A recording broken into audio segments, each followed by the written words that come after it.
G-Sport avec Samsé. Samsé, bravo les hommes en bleu.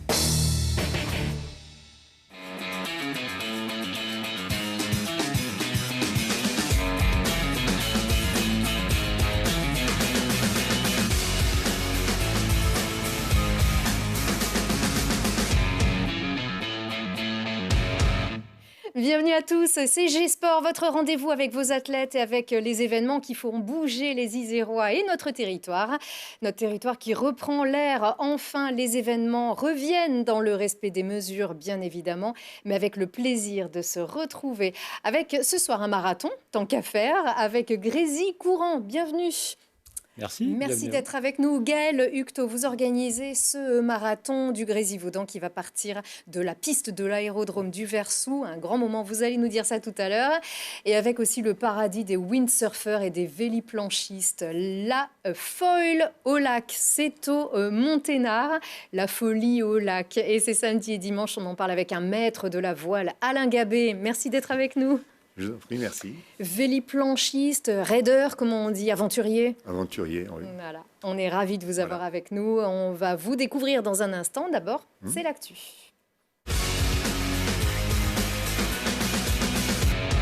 Et ça commence avec un 10 sur 10 pour Thibaut Collet. Le perchiste améliore de 10 cm son record personnel. Regardez-le, la barre est passée, c'est impeccable. Le Grenoblois a passé donc cette barre de 5,72 m à Salon de Provence ce dimanche. Et le moral fait un grand bond en avant. Et pour son frère aussi, Mathieu, très content. Thibaut qui avait raté ses 2 premiers rendez-vous de la saison d'été. Il reprend confiance avec Renaud Lavillenie ici et avec son papa Philippe Collet, bien sûr, son entraîneur, ancien recordman de France. Si Tokyo est inaccessible, on le sait, il regarde plus haut et plus sereinement vers Paris en 2024. Bravo Thibaut. C'était aussi la grande fête de l'escrime ce week-end. De retour en vrai et en public, ce spectacle, c'était à Vaujany. Et c'était la favorite, elle n'a pas trébuché, la brésilienne Nathalie Melhausen, championne du monde en titre et 4e mondiale. Elle remporte le premier master de Vaujany face au gratin de l'escrime féminine mondiale. L'épéiste a donc battu la française Lorraine Ramby, 4e aux Jeux de Rio. Et le Grenoble-Parmentier, organisateur de l'événement, peut se réjouir de la 4e place de Océane Tahé et de la 6e place d'Ali Aluti, qu'on voit ici, alors que Emma Lovray a terminé 13e. Du vélo et l'Australien Richie Porte qui remporte la 73e édition du Critérium du Dauphiné. Une victoire qui récompense la meilleure gestion de course, a-t-on envie de dire, alors que les favoris se tiennent serrés dans un mouchoir d'1 minute derrière lui. Ils sont 9 à 1 minute. On retiendra aussi la jolie victoire du vétéran Alejandro Valverde, toujours fringant à 41 ans au Sapé, en Chartreuse. Alors, vétéran à 41 ans, Alain Gabé, ça vous fait sourire peut-être ? Je pense que non, ça me fait pas sourire. Je trouve que c'est très bien, un vétéran. Oui, à l'époque, c'est vrai, on va dire dans les années 90, à 36 ans, on était déjà vieux pour le vélo. Ça va, la longévité, ça grandit encore un peu. Ça grandit, et puis c'est preuve également que de faire une activité, du sport en particulier, ça conserve plus longtemps. Avec aussi les méthodes, le savoir qui améliore parfois aussi les performances pour justement pouvoir courir un petit peu plus longtemps. Bien sûr, les méthodes d'entraînement. Voilà, et la science, toujours très important. Et puis Léo Bergère termine 6e du triathlon de Leeds. C'était ce dimanche. L'Isérois confirme qu'il est en forme avant les Jeux de Tokyo, qui se disputera, c'est sûr, avec le Grenoblois Dorian Coninx, qui lui a fini 13e de cette épreuve de Leeds. On rappelle que la distance olympique, c'est 1,5 km de natation, 40 km de cyclisme et 10 km de course. Autant dire qu'il faut une sacrée caisse, comme on dit, un entraînement très complet. Dorian Coninx s'y emploie depuis 5 ans, donc depuis les Jeux de Rio qu'il a disputés. Petit secret de grosse préparation avec notre sportif, heureusement pour le suivre, Lilian Veillé. Allez, 5, allez, encore, ça tient. Allez, 10. Toujours à fond, Dorian Coninx se donne tout. Après la piscine et avant la course, il faut pédaler. Et ça pique un peu. La petite séance pour finir, c'était pas un cadeau. La journée a d'abord commencé par une petite séance récupération au stade nautique d'Échirolles, sous l'œil attentif de son nouvel entraîneur. Tu passes de ta phase de traction à ta phase de poussée. Okay. On a travaillé sur une séance natation assez facile dans la globalité, il n'y avait pas d'intensité. On a ajouté quelques éléments techniques Voilà, sur des exercices assez répétitifs. Des exercices de poussée dans l'eau et de relâchement du bras sur le retour. Et on enchaîne avec 2 heures de vélo, puis du sprint sur home trainer, avant de terminer sur la piste pour sa discipline favorite, la course à pied. J'adore faire de l'athlé. C'est vrai que j'ai quand même des bonnes perfs de référence sur des temps à pied à sec. Après, c'est pas toujours là-dessus que j'arrive à faire la différence en triathlon, parce que c'est quand même pas la même chose entre courir à sec et courir en triathlon. Car en compétition, on court mouillé et fatigué, donc Dorian s'entraîne au moins 30 heures par semaine, avec 5 séances de natation, 6 de vélo et souvent 7 de course à pied. Ça représente 2 à 3 entraînements par jour, parfois 4, quand on fait un peu de muscu, ou quand il court 2 fois par exemple. Ça fait un job à plein temps en fait. Mais le jeu en vaut la chandelle, car au bout, il y a les Jeux Olympiques. Dorian a déjà participé aux JO de Rio en 2016. Finisher en 1h51 minutes, il termine 36e, une place qu'il veut améliorer pour sa seconde participation. Les JO, ça fait depuis les derniers JO à Rio que je pense à ceux de Tokyo. J'ai hâte d'y aller parce que c'est un projet que j'ai depuis longtemps, à peu près au lendemain des Jeux de Rio, où je m'étais dit que j'aimerais retourner aux Jeux pour faire quelque chose de mieux. Des ambitions plus élevées car il est aussi mieux armé. Depuis 2016, Dorian est devenu triple champion du monde en relais mixte, avec ses victoires de 2018 et 2020, succès qu'il aimerait bien rééditer à Tokyo avec l'équipe de France. Et ce sera le 26 juillet exactement, ce triathlon des Jeux Olympiques. Donc 1,5 km de natation, 42 cyclisme et 10 km de course. Easy, 10 km de course. On va pouvoir le retrouver sur le marathon du Grésivaudan quand même, Dorian, non? S'il veut venir, il est le bienvenu. Hein. Bon, ça ne se passe pas comme ça, quand même, évidemment. Même s'il y a des courses pour tout le monde. Hein. Donc, le marathon du Grésivaudan, c'est ce dimanche sur la piste. Rendez-vous sur la piste de l'aérodrome du Versou. C'est assez génial. Il y en a donc pour tout le monde. On le disait, un marathon. Donc, 42,5 à peu près. Oui, un petit peu moins de 42,5. Ouais, un peu moins. Allez, 42, semi-marathon, donc les 22, 12 km aussi. Et même pour les enfants, il y a 500 mètres, 1 km et 2 km. Et même une color run. Alors, vous avez eu le droit de faire ça? Donc, ces courses avec des pigments et cette poussière de couleur un peu partout. Il y a le lancer de poudre, en fait. Il y a 2 boucles de 2 km. Donc, accessible à tout le monde. Donc, juste pour les enfants de moins de 12 ans, sont accompagnés par un adulte obligatoirement. Donc, ce qui fait qu'on ne demande pas de certificat médical, il n'y a pas besoin d'avoir d'aptitude physique en fait, pour faire ça. C'est pour s'amuser, la color run. Voilà, c'est vraiment quelque chose de ludique, c'est la première année qu'on organise. Donc nous, c'est vraiment une découverte. Voilà. On a envie d'accéder à un public différent des sportifs classiques. Ouais. Et puis c'était tendance jusqu'alors jusqu'à ce qu'on puisse organiser des événements participatifs. Exactement, donc là, on va essayer de renouer avec le côté festif qui a été interdit pendant de nombreux mois. Alors justement, est-ce que vous avez des restrictions? Est-ce que vous avez un nombre limité de participants?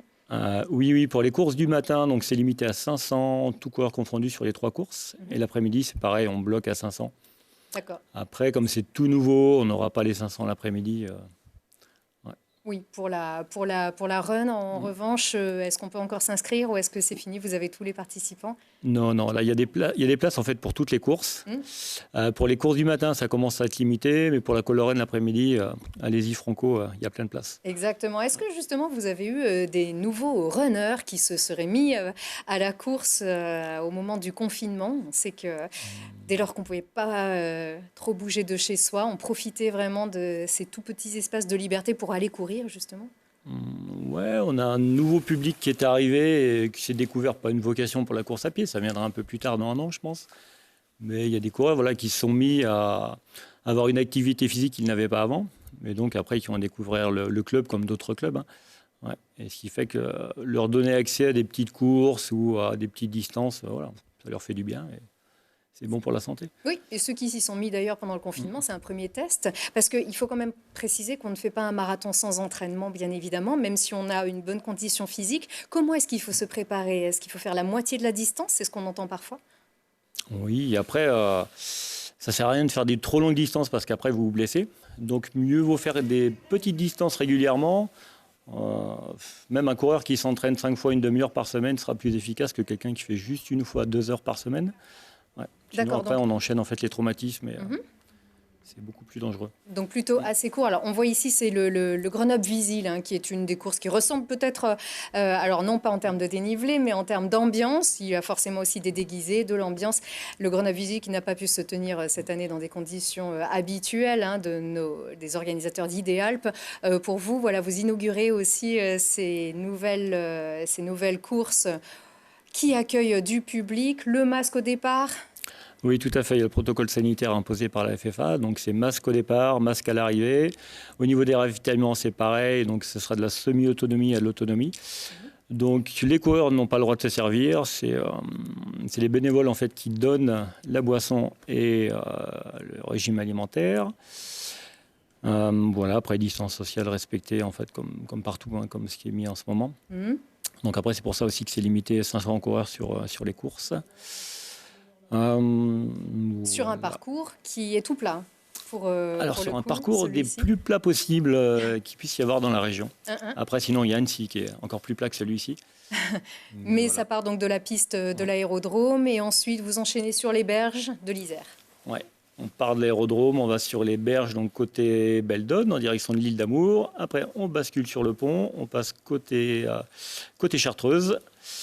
On tire jusqu'au bois de la Bâtie et après on revient sur le stade Agut au Versou. D'accord. Donc, juste une boucle. Ça doit être très agréable en plus. On espère que la météo sera avec vous. On parlait d'entraînement justement il y a un instant. Si on ne se sent pas de courir tout seul, on appelle Grésy Courant, si on habite dans le Grésivaudan ou pas d'ailleurs. Mais vous êtes un club où on peut courir en groupe, que l'on soit débutant ou pas. Oui, on accepte ça absolument tous les niveaux. La seule chose qu'on n'a pas en fait, ce sont les enfants. On n'a pas d'encadrement enfant, donc on prend les adultes à partir de tout niveau, que ce soit débutant ou expert. Après, on n'est pas du tout vocation élitiste, donc c'est vraiment pour que chacun prenne du plaisir. En groupe, entre copains, c'est vraiment l'esprit en fait du club. Ouais. Et vous vous retrouvez à des horaires particuliers, ça peut être le week-end, ça génère aussi des groupes qui peuvent aussi s'entraîner ensemble en semaine? Oui, tout à fait. Ben, nous, on arrive à avoir 4 entraînements par semaine, que ce soit d'entraînement PPG, du seuil. Préparation physique générale. Voilà. Du fractionné sur piste, du fractionné en côte. Et après, des petits groupes, en fait, le samedi, ça peut être des séances sur plat, comme la séance en côte en mode trail. Donc voilà. Et après, il y a des petits groupes qui se créent par rapport aux longues distances ou aux marathoniens. Voilà. Donc comme ça, il y en a pour tout le monde. Donc si le marathon du Grésivaudan, je me dis, c'est peut-être pas pour cette année, même le semi, on peut s'inscrire chez vous et petit à petit, on va se préparer et y prendre goût. Ce qui compte, c'est le plaisir et petit à petit obtenir les résultats qu'on souhaite. Oui, essentiellement. Après, c'est vraiment histoire de s'amuser et puis faire plaisir, donner du bien en fait à son corps. Et puis après, beaucoup finalement deviennent adeptes et montent petit à petit au niveau de la distance, des courses et après ne peuvent plus s'en passer. Donc, voilà, la régularité avec le plaisir. Exactement. Ça entretient la condition physique aussi, comme on le dit. Ça ne fait pas maigrir, hein, courir. Bah, ça dépend à quelle dose. Une fois par semaine, ça ne sert à rien. Une fois par semaine, ça ne va pas servir à grand-chose. Après, c'est plus des habitudes alimentaires et la régularité en fait du sport. Et par ces temps qui courent, comme on nous impose beaucoup de choses, le sport est une chose très importante. Très bien, pourvu que ce soit fait correctement aussi. Donc, merci beaucoup de nous avoir présenté cet événement. C'est dimanche. On peut encore s'inscrire, bien évidemment, auprès de votre club Grésy Courant et surtout aussi pour vous faire plaisir en famille avec, pourquoi pas, la Color Run l'après-midi. Merci encore. Je ne sais pas si vous courez, d'ailleurs, Alain Gabé. Non, je ne cours pas. Non, pas pour entretenir une condition physique, non, ce n'est pas la peine. Non, je fais du ski d'hiver, un peu du vélo et puis sinon de la planche à voile. Très bien. Alors, on va en apprendre un petit peu plus sur vous. On a un petit jingle pour vous. Alors, on le regarde.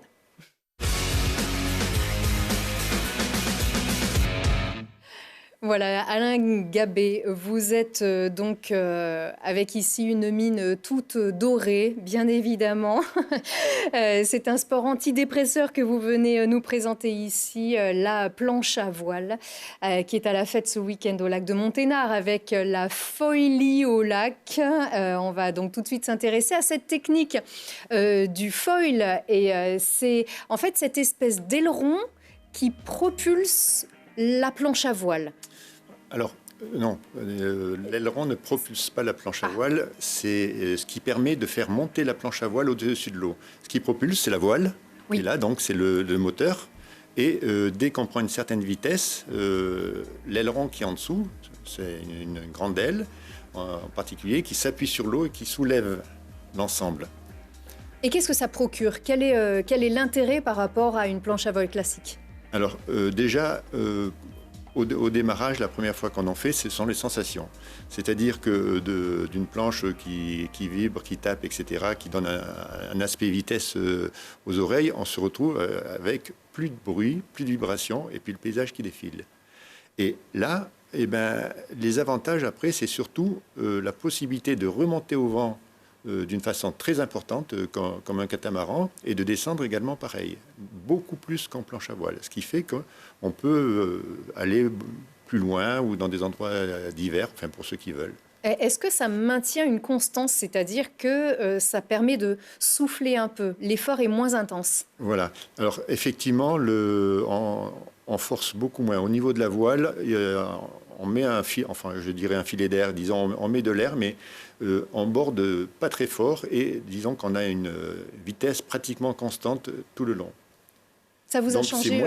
c'est moins physique ouais. pour ceux qui ont peur, disent oui non mais ça tire trop, etc. Là, une fois qu'on a appris quand même la technique, il faut prendre la technique. Oui, c'est parce que ça reste physique de tirer la, Alors, voile. Là, après, ça devient, disons, beaucoup moins physique. Mhm. Après, c'est comme tout, on apprend le vélo, on apprend la planche à voile au départ, on apprend le kite, puisqu'après, voilà. Alors, justement, c'est pas nécessairement à l'attention des initiés. On peut déjà commencer la pratique avec le foil, si on commence. Alors, il n'y a pas, on peut pratiquer donc au lac de Monténard, et donc ça vous a changé la vie de véliplanchiste, cette technique? Le foil, oui, ça n'a pas changé, disons, c'est un plus. Parce que la planche classique, ça m'a toujours permis de faire, disons, beaucoup de choses, ce que j'avais envie. Pour moi, c'est des longues distances et des raids. Mais le foil donne un autre aspect, un autre, disons, plaisir de glisse. Voilà. Et donc, en plus, ça a réuni plusieurs communautés, puisqu'avant, il y avait le kite, il y avait la planche à voile, on était rarement ensemble et maintenant il y a le foil. Par le foil, il y a les trois. On se retrouve tous, plus le wing maintenant qui vient s'ajouter et qui prend beaucoup de place. Alors ça c'est le kite qu'on voit ici, Tout à fait. c'est cette espèce de le petite kite voie. foil, donc Voilà. donc lui c'est pareil, il navigue au-dessus de l'eau. Et hop là, alors il n'y a pas de risque de Bon. perdre cette planche là parce que c'est encore plus Il y a impressionnant des straps, heureusement, oui. Ouais. Et après il y a beaucoup de dextérité, comme on vient de le voir, la rapidité de changement de bord, tout ça. Oui, on commence pas comme ça, comme le Non, monsieur. on ne commence pas. Mais disons que voilà toutes les possibilités qu'on a. Et ça, c'est comme tout, c'est-à-dire qu'on peut faire de la planche ou du kite plaisir, après plus sportif, et puis après s'envoyer en l'air. Avec le wing, par exemple. Alors lui, il s'envoie Voilà. en l'air aussi. Ça prend assez vite quand même. On peut se faire plaisir assez tôt. Oui. Disons que c'est... je n'ai pas commencé encore, mais je vais y aller. En général, il faut quelques heures pour démarrer. Il y a même maintenant une école au lac du Monténard qui vient d'ouvrir. Et disons que ça devient possible pour tout le monde d'avoir justement une glisse sur foil. D'accord. Alors là, on a vu donc le foil avec la wing, donc c'est une aile directe, elle n'est pas tenue par les fils. On tient la main, oui, voilà. Et tout ça, on va pouvoir le découvrir sur cet événement. C'est la première fois que la Foilie au lac est donc organisée. C'est un rendez-vous, un festival, un petit peu 25 constructeurs qui sont venus de la France entière pour présenter ces produits, tester aussi. C'est un événement qui est organisé par l'association Raid et Aventure et par One Kite. Comment ça se passe en fait? Le grand public peut venir aussi, tester aussi? Oui, tout à fait. Alors pour tester, il faut quand même savoir faire de la planche ou du kite. Là, alors ça réunit effectivement 25 constructeurs. Je tiens à dire quand même qu'on ne peut pas le faire de partout. Le lac du Monténard a une particularité. C'est le lac le plus vanté de France. Et l'originalité, c'est que quand il n'y a pas de vent et qu'il y a du soleil, à partir de 13 heures, le thermique se lève et on a du vent jusqu'à 18 heures. Quelle que soit la rive, parce que là, c'est à très fort. On trouve là, aussi c'est à ces très fort, conditions mais au c'est pareil, c'est tout le long, parce qu'il est nord-sud, donc voilà. Donc ça permet d'avoir une navigation, et le foil en particulier, comme on peut naviguer avec beaucoup moins de vent, donc ça permet de naviguer d'une façon plus importante. Bon, alors maintenant, parlez-moi de votre passion, puisque vous êtes un aventurier. Oui, juste, dites-moi, allez-y, précisez sur l'événement. Oui, sur l'événement. D'abord, il faut savoir que le CIVOM du Monténard, c'est très important parce que c'est lui qui, je dirais qu'il est partenaire, puisqu'il nous a permis de pouvoir faire cette manifestation, sachant quand même que c'est pas évident, puisque c'est un barrage, et que on dépend également du niveau du barrage. D'accord. Donc, pour l'instant, on peut encore le faire. Et tout le monde a fait le maximum pour vous. Et puis, on va voir, puisque c'est dans une semaine. Mais sinon, le CIVOM a tout fait pour que la glisse, disons, là-bas, se développe pratiquement sur tout le long, dans toutes les rives. Voilà. Tout à fait. Et donc, pourquoi pas découvrir toutes ces techniques. Il y a beaucoup de choses à faire aussi au Monténard. Donc, Voilà. c'est l'occasion d'aller profiter de ce site.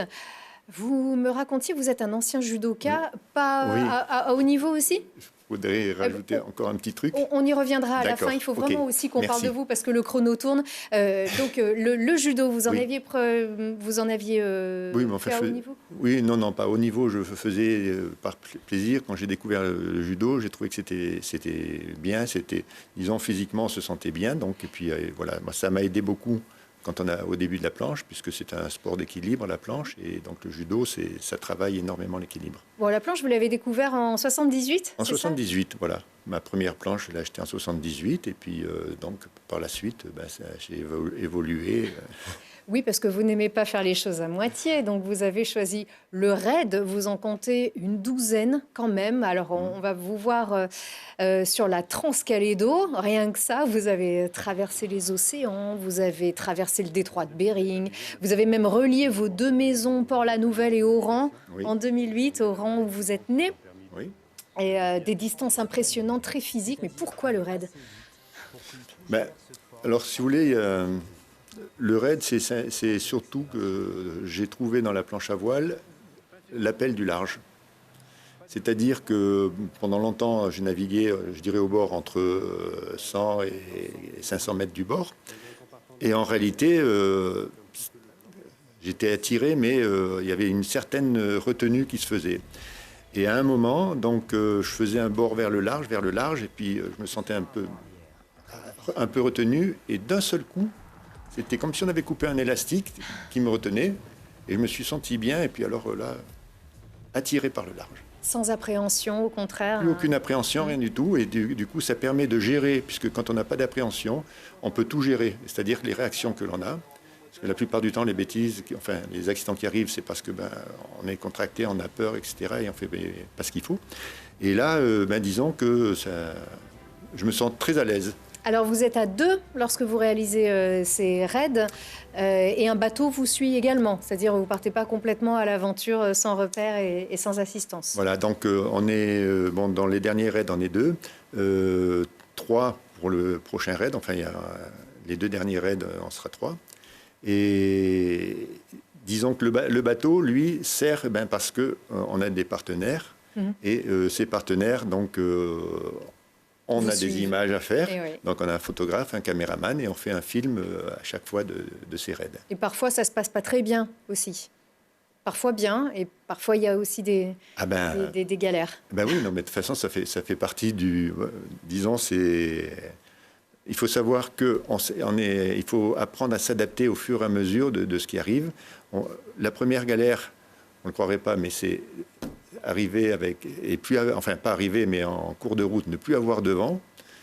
Et ça m'est arrivé de rester plusieurs heures sur la planche à attendre le vent et puis de repartir. Et puis, on part. Les journées, c'est entre 3-4 heures de planche à voile à 12-13 heures. Faites voir vos bras, c'est pour...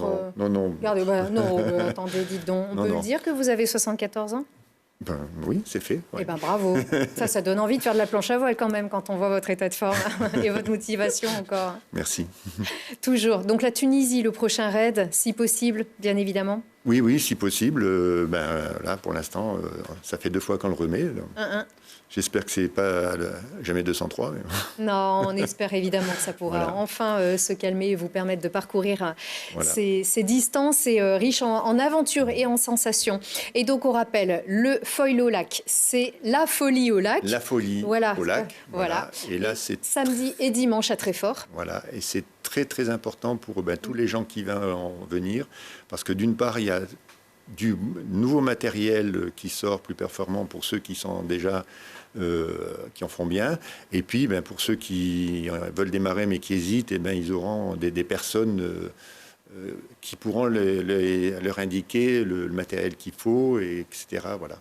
Donc c'est... Vous serez présent?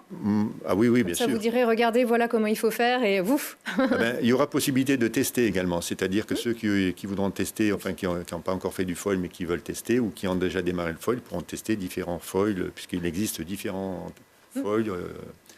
Selon les usages. Oui, voilà. Très bien. Et vous, je suis sûre que vous allez leur expliquer tous les avantages et tous les plaisirs de cette nouvelle technique pour la glisse dans ce temple, vraiment le paradis des véliplanchistes au lac de Monténard. Merci beaucoup de nous avoir parlé de cet événement, Alain Gabé. On vous souhaite encore plein de sensations, encore au grand large, bien sûr. Et puis merci à vous, beau succès. Et puis un beau succès pour les prochaines éditions où cette fois-ci on espère qu'il n'y aura plus de masques et beaucoup de monde. Et tout ça au nom de la passion du sport et de la fête. Merci encore à vous et à vous tous. Merci. À la semaine prochaine. Au revoir.